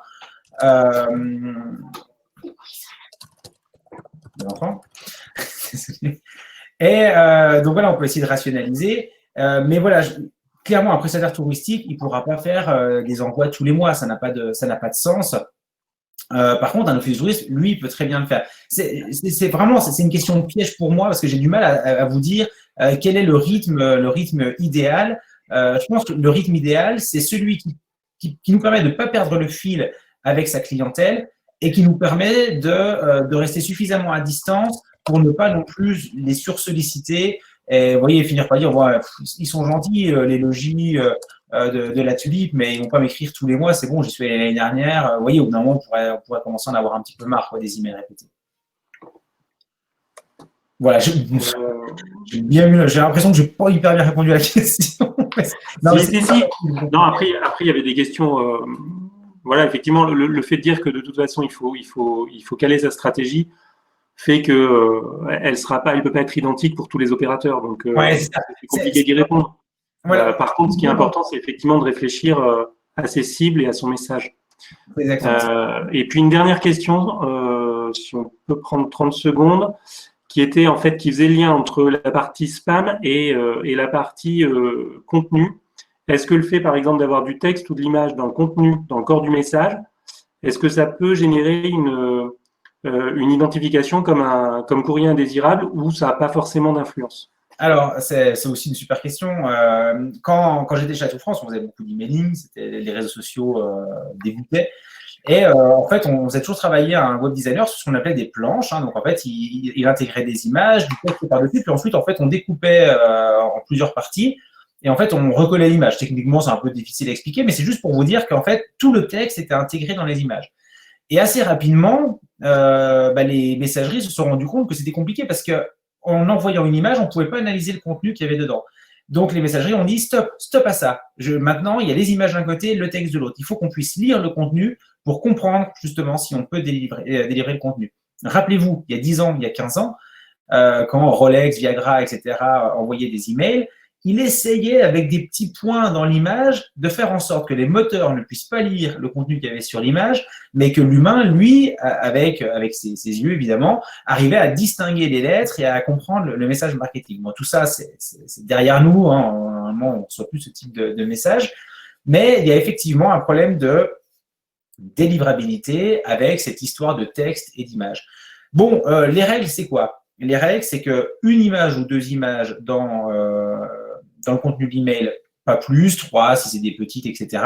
On peut avoir par exemple un bandeau et 2 petites images en dessous, ça va bien, mais pas trop d'images et surtout il nous faut du texte. C'est-à-dire qu'on n'incruste pas du texte dans l'image parce que ça effectivement, ça peut être assimilé à du spamming et de toute façon, c'est pas forcément très joli. Vous savez pourquoi? Parce que quand on passe sur le mobile, souvent en fait le texte est rétréci, devient illisible. Donc c'est de toute façon à déconseiller le texte dans un champ texte, l'image dans un champ image. Ça va? Bon, écoutez, si c'est bon pour vous, on continue. Et voilà, quelques petits slides. Bon, sur l'ice tracking, ça, j'en ai longuement parlé, mais pour vous dire qu'effectivement, on scanne plutôt et on lit pas. Les call to action, dont j'en ai parlé tout à l'heure, c'est des boutons. Jamais plus, c'est terminé, ça, on fait plus de liens, par exemple, là, je sais pas, sur confinement. Non, on fait des liens sur des boutons. Pourquoi? Parce qu'il y a 80% des emails qui sont ouverts en mobilité et aujourd'hui, on clique avec son pouce ou on clique avec son doigt et on a besoin d'une zone suffisamment large pour pouvoir être sûr de cliquer sur le bon lien. C'est super important. On travaille maintenant sur des boutons qu'on appelle call to action. Et on essaye dans ces boutons de mettre des verbes incitatifs tels que en savoir plus, s'inscrire, envoyer, acheter ou ce genre de choses. Enfin, acheter, c'est un peu direct. La rédaction du footer et du header, moi ce que je vous conseille, c'est que quand vous allez utiliser des outils marketing, on verra, je sais pas, tout à l'heure, Mailchimp, Mailjet, Sendinblue, etc., vous allez créer ce qu'on appelle des gabarits, des templates aussi, on appelle ça pareil, ou des thèmes, enfin voilà, il y a plusieurs noms pour dire la même chose. Ces thèmes, en fait, c'est comme une page web. Vous avez toujours 3 blocs. Le header, c'est le bandeau. J'ai pris par exemple le bandeau de Social Shaker, on avait vu tout à l'heure celui de Capfun, donc c'est une image identitaire, dynamique, etc. Et puis ensuite, on a ce qu'on appelle le body, donc là c'est le corps, ça c'est ce que vous allez changer à chaque fois que vous allez envoyer des emails. Et puis ensuite, on a le footer qui lui aussi est quelque chose de commun et qui reste finalement quel que soit l'email envoyé. Ça va être votre numéro de téléphone, l'accès aux réseaux sociaux, vous connaissez bien ça, je pense. Et donc, c'est important parce que plus vous allez avancer sur votre thème, lorsque vous allez utiliser l'outil, plus vous allez aller vite aussi dans la rédaction des emails. À chaque fois, vous allez reprendre votre thème, vous allez mettre un titre, un sous-titre, par exemple une rubrique 1, une rubrique 2, 2 images. En 1 heure, vous avez fait votre contenu. C'est exactement comme votre site web. Si aujourd'hui vous animez votre site web, vous n'avez pas à refaire la charte graphique à chaque fois que vous allez mettre une page. Vous allez intégrer une page dans votre site, puis automatiquement, elle va s'adapter à l'environnement graphique. C'est pareil pour les newsletters. Donc, vous pouvez réfléchir, vous pouvez même faire travailler un web designer, vous pouvez faire travailler une agence, vous pouvez faire travailler un copain, vous pouvez vous-même, peu importe, mais travailler en tout cas sur le design et essayer de faire en sorte qu'il soit le plus proche possible du design de votre site internet, de la charte graphique. Donc voilà, ça c'est des exemples aussi de footers. J'ai pris l'ouvre-tel, voilà, les boutons pour les réseaux sociaux. Il peut y avoir des liens avec peut-être voilà des mentions légales, etc. Mais voilà, toutes les mentions un peu obligatoires qu'on doit mettre aussi dans les emails, qui peuvent être liées par exemple à certaines activités de vente, etc. On peut aussi les mettre dans le footer. Voilà, donc comprendre, on va passer donc au RGPD. Donc, le réglementation pour la protection des données personnelles, générale, je crois que j'ai oublié. Voilà, je ne veux pas y passer non plus beaucoup de temps, je crois que c'est déjà 11 heures, mais simplement quelques petits rappels qui vous permettent aussi de bien comprendre ce que vous pouvez faire, ce que vous ne pouvez pas faire. Déjà, premièrement, c'est quoi les données à caractère personnel? Donc, vous avez tous sur vos machines des données issues de vente, issues de prospection, issues je sais pas, de fidélisation, d'avis, etc. Donc, la CNIL vous demande en fait de vous mettre en conformité et de vous dire, tu as des données personnelles, il n'y a pas de souci, mais je te demande d'avoir une méthode dans la gestion de ces données personnelles. Et la première des choses, c'est déjà de faire un état des lieux, un diagnostic et de se poser les bonnes questions. Encore une fois, de quelles données j'ai besoin? C'est vrai, de quelles données j'ai besoin? Est-ce que, par exemple, de savoir que c'est un client d'affaires, est-ce que c'est une donnée utile ou pas? La CNIL vous demande de ne collecter uniquement les données dont vous avez réellement besoin. Par exemple, est-ce qu'en 2020, c'est encore utile de demander l'adresse de la personne? Code postal, pourquoi pas? Code postal, ça nous permet effectivement de faire un ciblage géographique, mais l'adresse, franchement, de savoir qu'il habite 11 places de l'hôtel de ville, est-ce que c'est vraiment intéressant? Est-ce qu'on en fera quelque chose? Qui aujourd'hui, quelle entreprise a encore les moyens aujourd'hui de faire du public postage? Il n'y en a plus beaucoup. Donc, vous voyez, posons-nous comme ça déjà les bonnes questions. Essayons de collecter des informations qui nous seront réellement utiles. Comment sont conservées ces données? Est-ce que c'est sur un fichier Excel? Est-ce que c'est sur un calepin? Est-ce que j'ai carrément investi dans un outil de GRC, de gestion relation client, pardon, excusez-moi. Donc, c'est des informations qui sont évidemment importantes. Posez-vous la question du stockage des données. Voilà, comment elles sont classées. Est-ce que mon client, il sait que j'ai des informations sur lui? Est-ce qu'il peut demander à tout moment est-ce qu'il peut me demander, par exemple, un export? Il dit, voilà, j'aimerais bien savoir ce que les chambres d'hôtes, elles ont noté sur ma fiche client. Et avec la nouvelle réglementation, vous avez l'obligation de lui fournir toutes les informations que vous avez collectées. Alors, ça peut être des dates de séjour, ça peut être des habitudes alimentaires, ça peut être, je sais pas, moi, des intérêts, je sais pas, il aime la pêche, par exemple. Donc, par contre, voilà, il faut vous poser la question et il faut être sûr que la personne, elle soit informée quand même que vous ayez collecté des informations sur elle. Est-ce qu'il y a des données sensibles? Le RGPD, il fixe 2 catégories de données. Les données plutôt généralistes, démographiques, géographiques, etc. Et puis, les données sensibles. Les données sensibles, par exemple, c'est les données religieuses, les données médicales. Est-ce que vous avez, par exemple, collecté, je sais pas, moi, vous avez vu un de vos clients qui toussait fortement et du coup, vous dites, ah, j'aimerais bien essayer de le faire revenir parce qu'il y a la cure à côté. Alors, faites attention. Toutes les données médicales, etc., c'est évidemment des données qui sont très sensibles et ça, sauf autorisation, etc., vous n'avez pas le droit de collecter ce type de données. Donc, il faut, voilà, je ne vais pas vous faire le détail de tout ce que vous pouvez faire et pas faire, mais en gros, les données médicales et religieuses, c'est plutôt à éviter, enfin, c'est même carrément à éviter. Par contre, les autres données, les habitudes alimentaires, etc., au contraire, j'ai presque envie de dire, voilà, s'il y a des restaurateurs là aujourd'hui au webinaire, vous avez peut-être aussi intérêt dans votre fichier client à annoter peut-être des habitudes. Quand la personne vous appelle et que vous dit j'aurais réservé une table, ah bah oui, il me semble que vous êtes vegan, est-ce que vous souhaitez qu'on vous prépare un menu, etc. Vous voyez, c'est très intéressant en termes de relations clients. Ben, c'est pareil pour l'emailing, il y a peut-être des choses qui pourront justement être mis en avant à travers l'emailing avec des données que vous auriez pu collecter. Donc, le RGPD impose que vous disposiez du consentement de chacun des contacts de votre liste. Ça, c'est absolument indispensable. Et ce consentement, il doit être associé à un texte clair. Donc, je crois que je vous ai mis un exemple juste après. Voilà, donc là, j'ai pris un exemple de formulaire qui est généré par HubSpot. HubSpot, qui est un outil de gestion en relation client, qui est un outil CRM qui est assez intéressant si vous en cherchez un.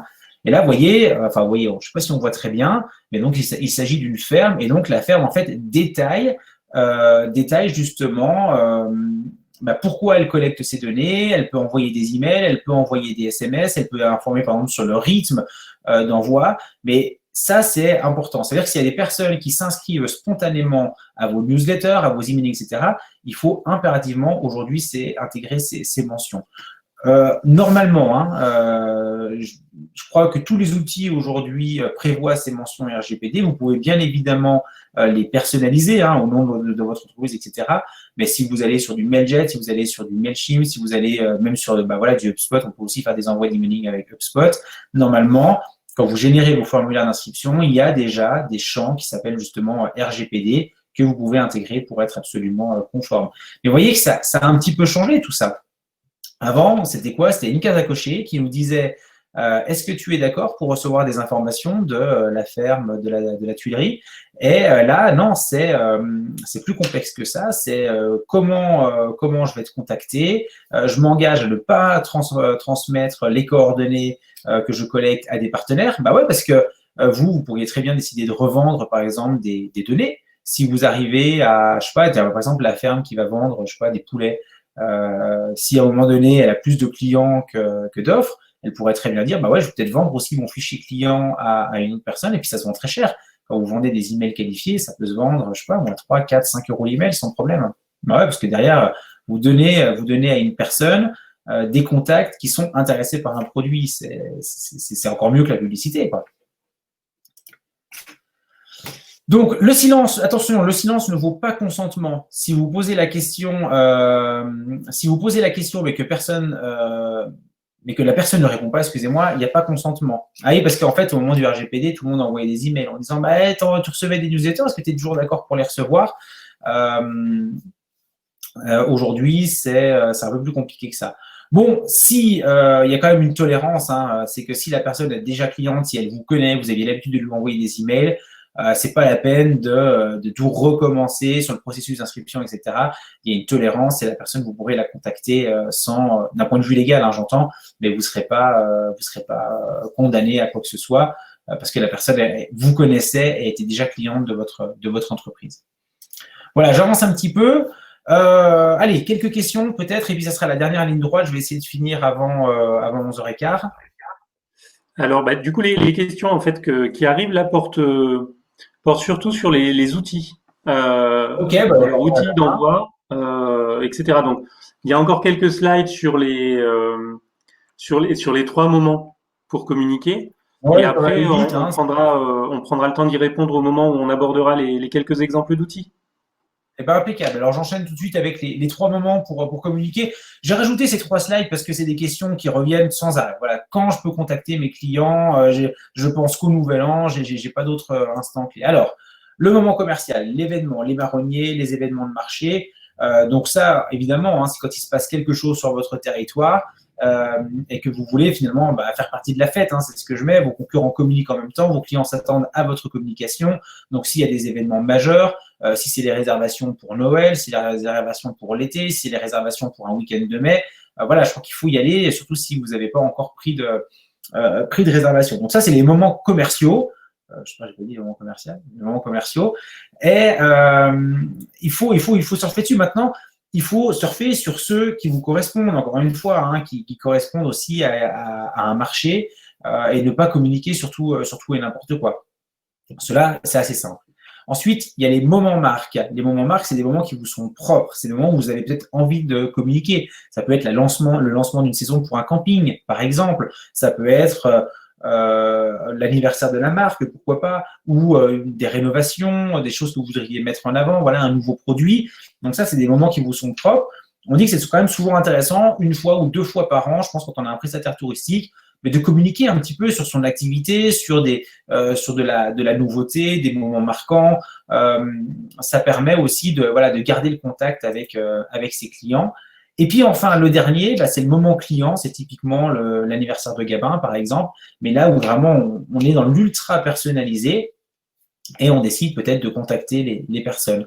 Ça peut être aussi pour des types de clientèle. Je ne sais pas si vous sentez, par exemple, que la clientèle d'affaires se plaît bien chez vous.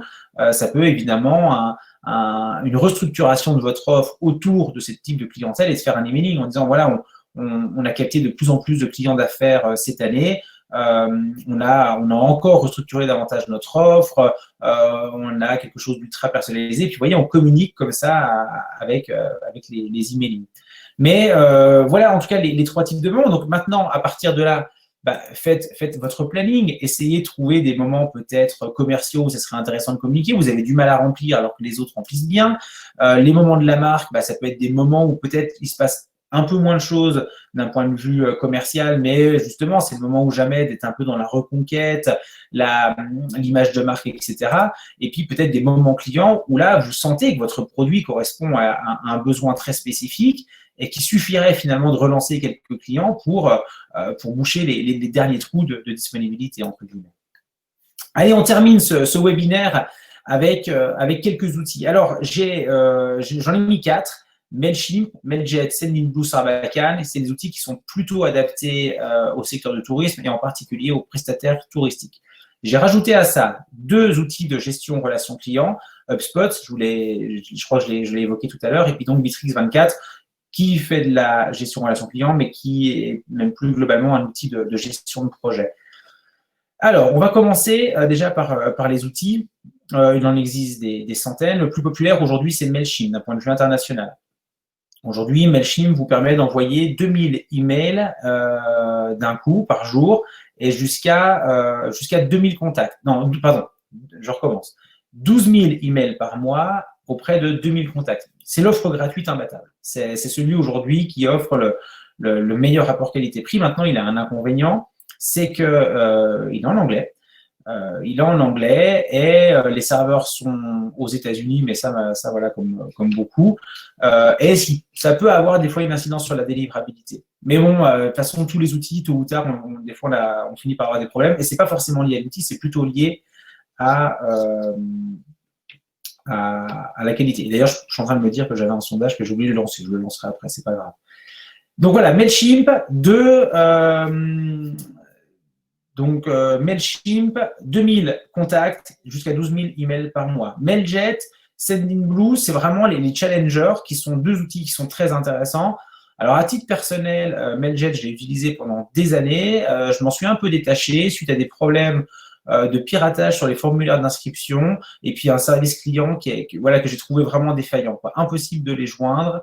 Ils prélevaient de l'argent sur des emails. Si vous voulez, en fait, c'est un peu compliqué, mais il y avait des emails qui étaient envoyés avec notre compte et vraiment, on n'a pas été satisfait du service client. Bon, n'empêche que pendant 5 ans, on l'a utilisé, il marchait très, très bien. Il a une offre intéressante avec 300 emails gratuits par jour. Quand on est une toute petite structure, c'est pas mal. Puis c'est vrai que c'est une société française, quoi. Donc là, par contre, ça peut en intéresser certains avec une interface tout en français. Du coup, quand on a arrêté Mailjet, on est passé sur Sendinblue. À titre perso, moi, je peux dire c'est mon chouchou, mais j'aime bien. Je trouve que l'interface, elle est vraiment, comme on dit, user-friendly. C'est-à-dire que la prise en main se fait assez rapidement. Il y a un système de glisser-déposer. On glisse un bloc image, on vient intégrer une image dedans. D'un point de vue vraiment pratique, franchement, tout se passe assez bien. C'est facile à utiliser. Et donc, pareil, je crois que c'est 300. On ira voir les tarifs juste après. Mais je crois que c'est 300 emails gratuits par jour. Puis après, il y a des offres à partir de 20 € par mois, 40 € si vous avez des volumes beaucoup plus importants. Bon, Sarbacane, ça va s'adresser quand même à ceux qui ont plus de données. Bon, par contre, c'est l'outil, effectivement, super service client, c'est la société française. On est vraiment sur une solution pro, peut-être d'une structure qui souhaiterait mettre davantage peut-être de moyens, mais avoir une solution parfaitement fiable, etc. Mais c'est beaucoup plus cher, quoi, hein. Ça va, les premières offres, je crois qu'elles doivent être à 50 ou 70 € par mois. Et encore, vous avez que quelques milliers de mails. Il ne faut pas avoir une grosse base de contacts. Mais voilà, par contre, vous avez une super interface, vous avez un service client qui est top, vous avez des personnes qui peuvent vous conseiller sur la rédaction, etc. C'est pas du tout la même approche. Les trois autres sont plutôt des outils gratuits. Mais voilà, vous êtes un peu livré à vous-même. Mais ça va très bien. Hein. Encore une fois, je dis pas qu'il y en a un qui est mieux que l'autre. Ça dépend vraiment de votre stratégie. Donc, pour résumer, je vais aller voir après les tarifs, je vous montrerai. Mais pour résumer, Mailchimp, c'est celui qui vous permet de faire le plus d'envois en gratuit, mail en anglais. Ensuite, on va avoir Mailjet et Sendinblue qui sont en français, mais qui sont limités à 300 mails par jour, ce qui est déjà pas mal. Hein. Vous voyez que surtout si vous faites de la segmentation, je crois que Sendinblue, c'est illimité. Hein. C'est 300 mails par jour, mais par contre, vous pouvez en envoyer tous les jours si vous le souhaitez. Puis Sarbacane qui va s'adresser à des structures un peu plus riches, entre guillemets, mais surtout avec pas mal de contacts. La GRC, pourquoi je vous en parle? Parce que si vous voulez faire de la segmentation, de la qualification, il va bien falloir les mettre quelque part, ces informations. Il va bien falloir qu'à un moment donné, je sais pas, quelqu'un parle déjà des allergies alimentaires, il va bien falloir que si on envoie, par exemple, une newsletter à ceux qui adorent le mois de... j'en sais rien, moi, le mois de mai, parce que c'est les légumes printaniers au restaurant, etc., il va bien falloir qu'on saisisse cette information quelque part. Et c'est là où, dans notre fichier client, on va venir saisir des informations. Tous les outils, Mailchimp, Mailjet, Sarbacane, Sendinblue, ont un petit module de GRC, c'est-à-dire qu'en fait, on peut rajouter des champs. On peut dire que Madame Michu, par exemple, elle aime bien les petits pois. On peut dire que Monsieur Paul, il habite à Lons-le-Saunier, etc. Mais ça reste assez limité. Et donc, volontairement, je vous ai présenté deux outils un peu plus développés, HubSpot, qui permet véritablement la gestion d'un fichier client et qui peut venir s'interconnecter à des services comme Sendinblue ou Mailchimp. Ça veut dire que vous connectez par exemple HubSpot à vos comptes Mailchimp et en fait depuis Mailchimp, vous pouvez directement envoyer des newsletters à des personnes que vous avez inscrites directement dans HubSpot. C'est un peu compliqué cet aspect-là du webinaire parce que là, il vous faudra beaucoup plus de temps pour vous détailler tout ça. Mais ce qu'il faut comprendre, c'est que vous avez l'outil d'un côté, l'outil qui fait l'envoi, etc., et d'un autre côté, le fichier client. Donc, l'outil prévoit il y a une petite part dedans de gestion de fichier client. Mais si vous avez beaucoup de clients avec beaucoup de champs spécifiques à vos clients, à un moment donné, vous aurez besoin peut-être d'un CRM, d'une GRC, une gestion de relation client, mais quelque chose de plus professionnel qui vous permettra de faire de l'envoi segmenté et peut-être plus personnalisé. Donc ouais, je vous montre les tarifs rapidement. Je vais partager mon écran. Alors, il faut juste que voilà, activer le partage d'écran. Voilà, donc je pense que là, vous devez voir tout mon écran. Donc ça, c'est Mailchimp. Donc, vous voyez qu'on a des tarifs à partir de $0, ce que je disais tout à l'heure, hein, jusqu'à 2000 emails. Puis c'est vrai qu'ils ont, donc vous voyez, marketing CRM, hein, c'est la GRC, qui permet justement de faire de la qualification. Moi, j'aime vraiment bien Mailchimp parce que c'est vrai que d'un point de vue segmentation, c'est plutôt bien fait. Avec voilà quelques requêtes, on arrive à isoler je sais n'importe quoi, les hommes des femmes, les personnes qui habitent à l'étranger, etc. C'est plutôt assez facile à utiliser. Et vous voyez, dans les forfaits payants, ça démarre assez bas. À partir de, j'aurais peut-être pu mettre en euros d'ailleurs, je suis en train de voir. Hop, euros, ça va démarrer, vous voyez, à partir de 10 euros, mais ça peut monter à plusieurs milliers d'euros. Hein, encore une fois, ça dépend du volume. Voilà, j'ai mis Sendinblue, donc 300 emails par jour, contact illimité. Et en payant, vous allez avoir une première formule à 19 euros. Mais si vous voulez réellement avoir une formule pro, il faudra compter au minimum 30 euros par mois, surtout si vous voulez la suppression du logo et les statistiques avancées. Attention, ça ne veut pas dire que vous n'avez pas de statistiques sur le gratuit. Statistiques avancées, vous aurez davantage d'indicateurs. Mais voilà, encore une fois, c'est propre à votre stratégie. Si vous êtes un prestataire touristique qui veut juste envoyer comme ça quelques emails, faire de la relance client, etc., franchement, le gratuit suffit amplement. Par contre, si vous êtes sur une véritable stratégie de conquête, que voilà, le business est important, bah, peut-être qu'il faudra passer sur un forfait essentiel. Et là, vous voyez que on peut passer sur des volumes beaucoup plus importants en matière d'envoi d'emails. Mais voilà, c'est toujours difficile parce qu'il faudrait que je puisse répondre individuellement à chacune des personnes pour trouver le bon compromis. 300 emails par jour sur de l'envoi segmenté, c'est déjà quand même pas mal. Je ne suis pas certain que vous ayez des bases de données avec plusieurs milliers de contacts. Alors, je vais arrêter le partage parce que là, je suis en train de faire quelque chose d'un peu bizarre. Voilà. Eh bien, je vais… Est-ce que ça vaut le coup de lancer le dernier sondage? Peut-être pas. Non, peut-être pas. On peut prendre juste 30 secondes sur quelques questions. Alors, des questions qui sont sur… à laquelle vous avez déjà répondu, c'est-à-dire la notion de… est-ce que dans les outils d'emailing, il y a un bout de GRC? Donc, effectivement, Okay. Pour certains, il y a déjà quelques éléments qui permettent un peu de segmenter. La question, c'est… Mailchimp, très bien au niveau GRC. Sendinblue, moyen. Mailjet, insuffisant. Voilà, moi, c'est les 3 retours d'expérience que j'ai.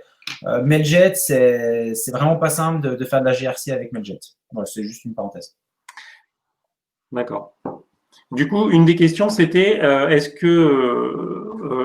que vous conseillez, par exemple, d'avoir un fichier Excel dans lequel on segmente et après d'utiliser l'outil d'emailing, donc en incrémentant les adresses auxquelles on souhaite envoyer un mail spécifique, ou alors est-ce qu'il vaut mieux essayer quand même de traiter les choses dans l'outil d'emailing?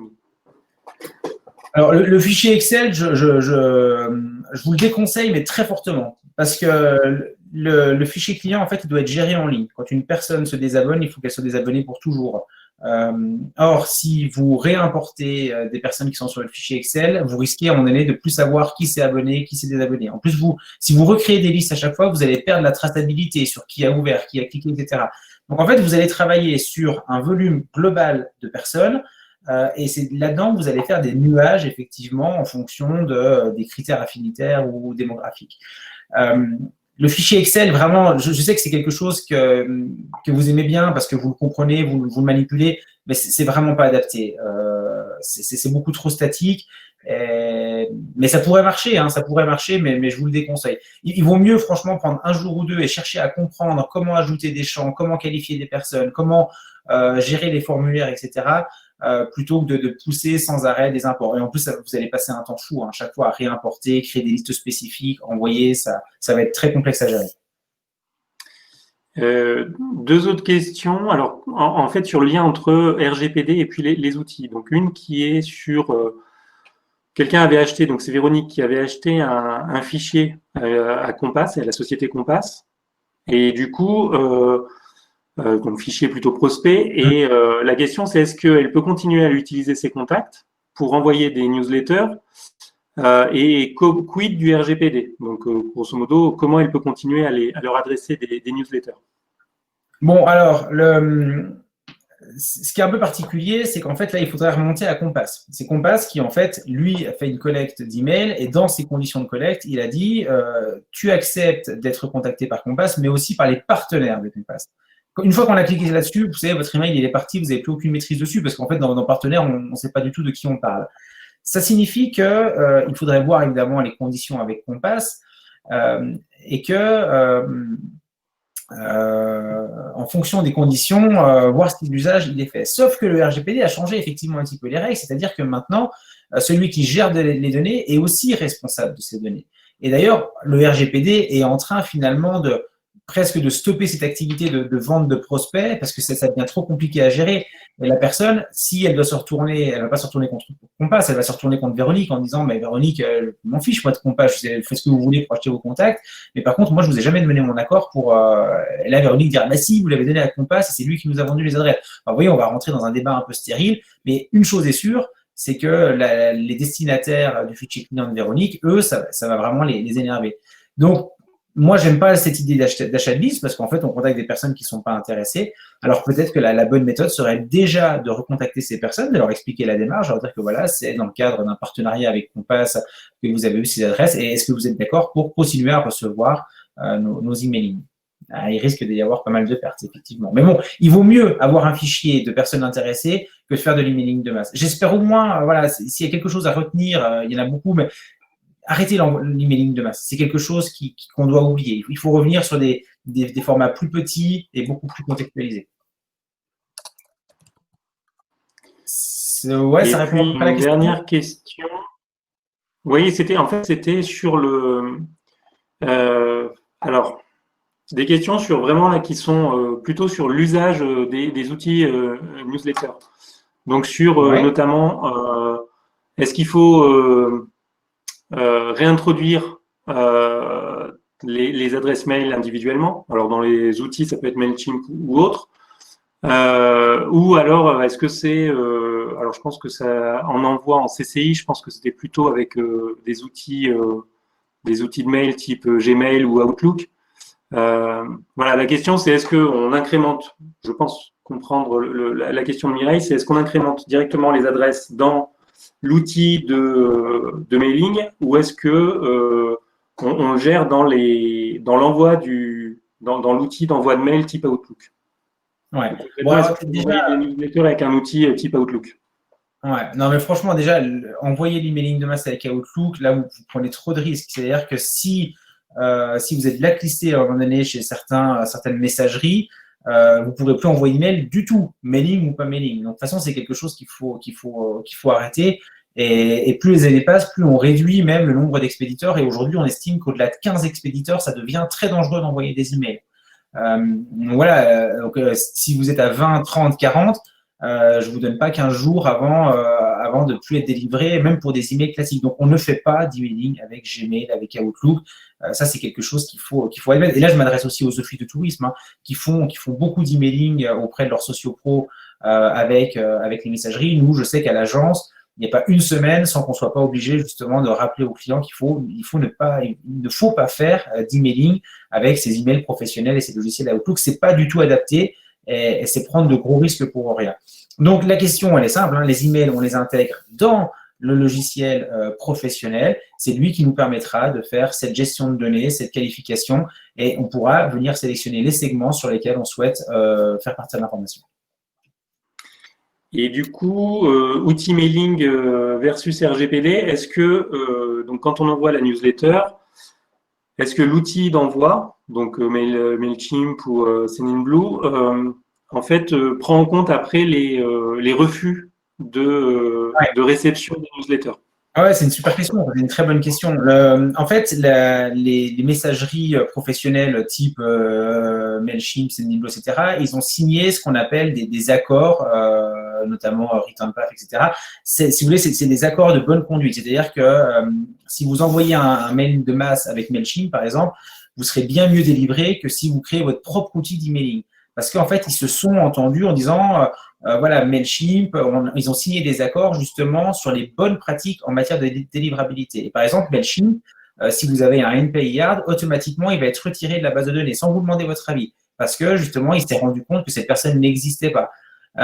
Si vous faites votre propre outil d'emailing et qu'à chaque fois vous insistez lourdement auprès d'une personne qui n'existe pas, au bout d'un moment, la personne va dire stop, ça fait 6 fois que je te renvoie le code d'erreur, tu devrais plus m'envoyer d'email. Donc effectivement, les logiciels professionnels gèrent justement cette notion et c'est pour ça que vous voyez votre base de données qui évolue. Vous passez de 2600 à 2590, etc.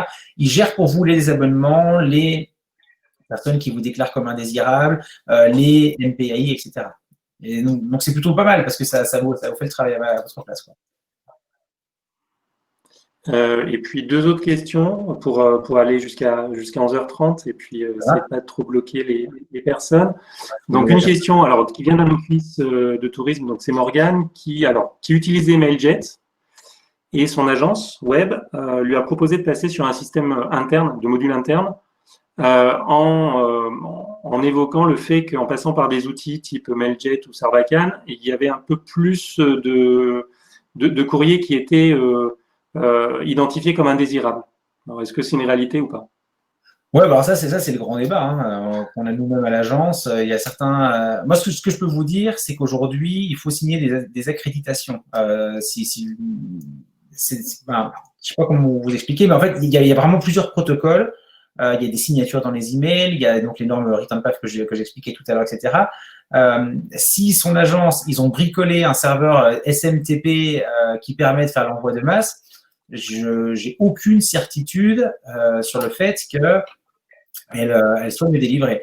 Et puis, je voudrais simplement alerter Morgane sur un point, c'est que si elle utilise son serveur web pour faire ces envois d'emails, premièrement, elle va ralentir son site web, parce que quand vous allez envoyer 2000 emails, bah, c'est comme un ordinateur, hein, plus on tire dessus, plus il ralentit.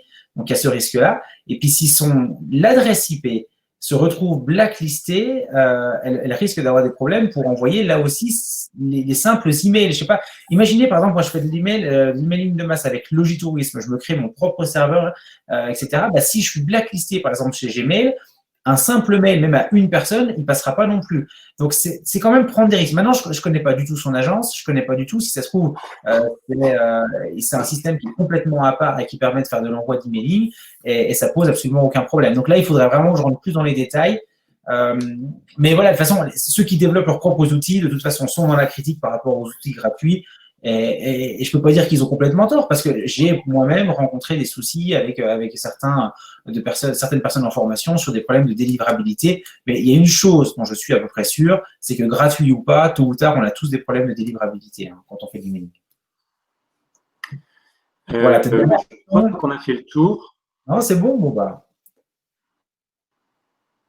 Du coup, bah, écoutez, merci à tous d'avoir suivi le web séminaire.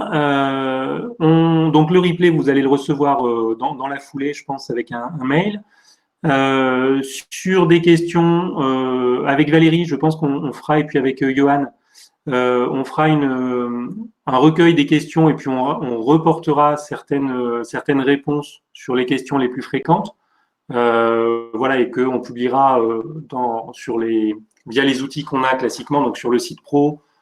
Voilà, et on vous en parlera lors des prochains web séminaires. Voilà, et puis s'il y a des questions qui se posent à la suite du web séminaire, n'hésitez pas à nous les envoyer directement par mail. Voilà. Et en remerciant aussi Pierre de son intervention.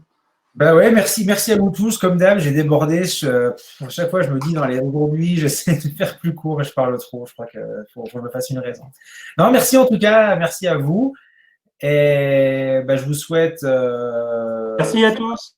Un bon déconfinement et puis on se dit à très bientôt pour un prochain webinaire. Merci.